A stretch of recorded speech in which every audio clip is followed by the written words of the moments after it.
Angie, she was something else. My cousin, she was funny, always laughing at everything. She was like always just laughing, making fun of everything. You see her, she's always just laughing and always just outgoing person and happy person. And it's hard, like, to accept that she's gone, and I can't accept, and I don't think I'm gonna be able to accept that she's gone, and it's hard. We'll gather together and have family gatherings, and we went to school together, middle school together. The kids, I don't have no words. I just, they were happy kids, always running around, playing around. I could hear the kids like that they're gonna come running and everything. And that didn't happen either. Um, I know she was taking her to Disneyland, and I know that today she was planning on buying her a cake and doing food for her. And it's hard. This is my cousin Angie, and this is her oldest son, Freddy. This is her second child, Cindy. She was turning 5 today. And then Ivan, which is 2, and then her husband, which I believe he was turning, I think he was like 30, 31. Yeah. 5:30 or 6. I don't recall the time, but it was in the afternoon. My uncle was the one that seen the news.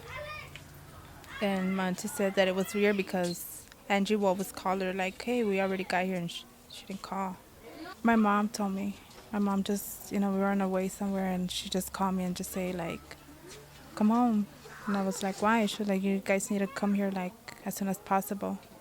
When we got there, my mom couldn't even speak, and I had to like kind of guess. And that's when I started making my calls. I called the sheriff department, which they were closed at the time. After that, I called dispatch, 911, and I gave them all the information, and I told them that I needed to know what was going on. From there, they called me, and they told me what had happened. And it was hard. It was hard because I still had to come, and everybody still had hope, and they had to confirm it with me, and I still had to tell my family like none of them made it. And it's hard to even think about it. Like when the lady was telling me like every detail, I couldn't imagine what she went through. I couldn't imagine what the kids went through, what her husband went through. My cousin, she died instantly, her and my niece. And I know that her husband and the youngest, they were transferred to a hospital where they were pronounced dead. And my other nephew is the one that hurts me like even more because they didn't even know he was in the car. They didn't find him until they removed the other vehicle from their car.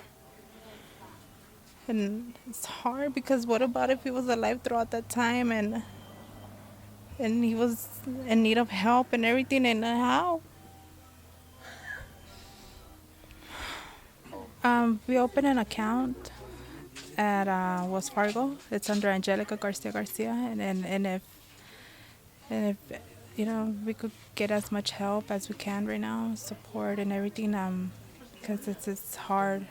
It's a whole family of 5.